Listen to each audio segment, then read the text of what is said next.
श्रीमद् भागवत की कथा के प्रथम स्कंध चतुर्थ अध्याय, जिसमें आज हम श्री वेद व्यास जी के असंतोष का कारण जानेंगे।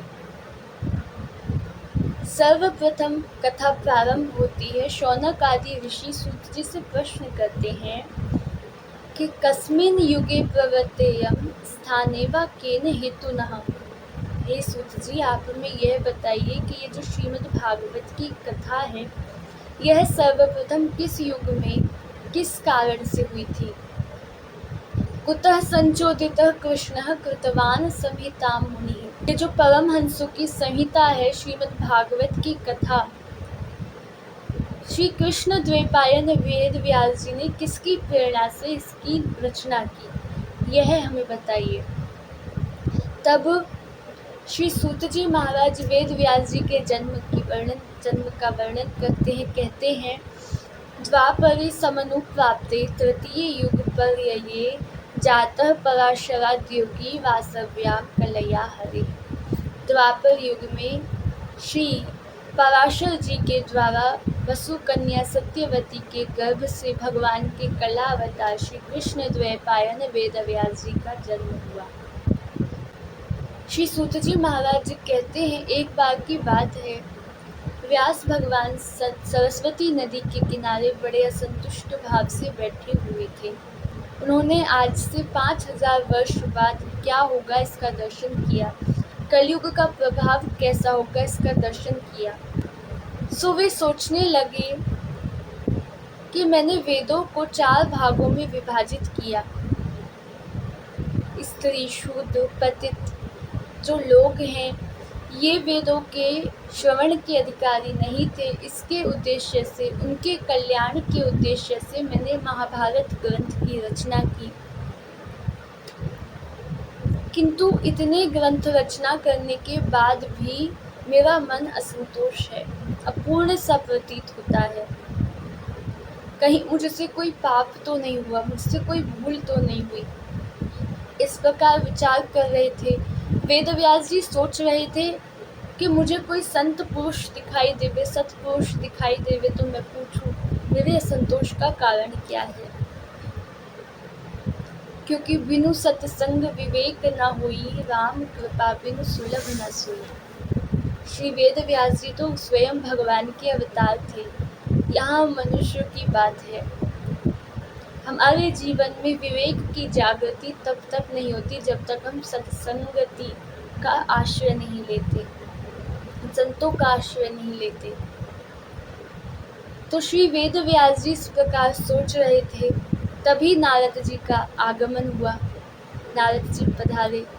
वेद व्यास जी ने नारद जी का सत्कार किया, पूजन आदि किया और विनम्र भाव से हाथ जोड़कर पूछा कि हे महामुनि नारद जी, आप ब्रह्मा जी के मानस पुत्र हैं। मेरा मन बड़ा संतुष्ट है, नातुष्यत् हृदयं ततः। बड़ा खिन्न भाव है मेरे मन में, आप इसका कारण बताइए। श्री नारद मुनि उत्तर देते समय अपने प्रथम वाक्य में ही कहते हैं कि आपने भगवान के यश का गायन अभी तक नहीं किया है। नारद मुनि बड़ा अच्छा कहते हैं कि मैं मानता हूँ ऐसी वाणी, ऐसा शास्त्र जिससे भगवान संतुष्ट ना हुए हों, वह पूर्णतः अधूरा है, अपूर्ण है और सत्य बात है।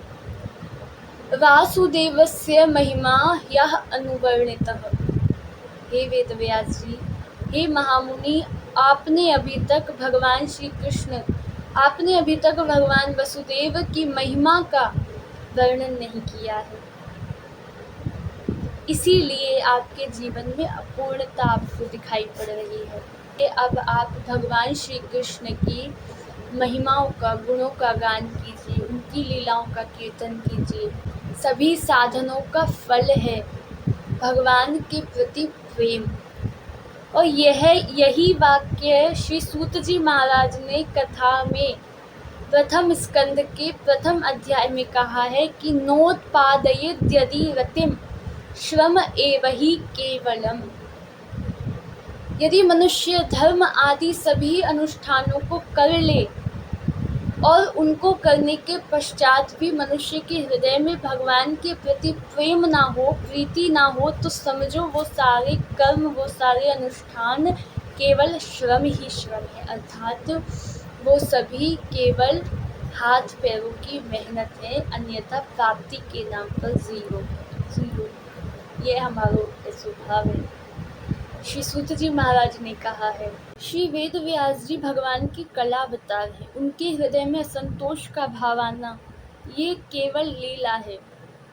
वास्तव में यह कथा हमें बताती है कि जीवन में किसी भी कार्य का परम लक्ष्य एकमात्र भगवान की प्रेम प्राप्ति है और कुछ नहीं। इस बात का विश्वास दिलाने के लिए नारद मुनि वेद व्यास जी को अपना पूर्व चरित्र बताते हैं कि किस प्रकार वे एक दासी के पुत्र थे और भगवान की महिमाओं का गायन करने मात्र से, भगवान की कथाओं के श्रवण मात्र से, भगवान के नाम जप के मात्र से उनको मानस पुत्र, ब्रह्मा जी के मानस पुत्र के रूप में उपाधि प्राप्त हुई। इस कथा का श्रवण हम आगे की वीडियो में करेंगे। नमस्कार, जय श्री राधे, जय वृंदावन धाम।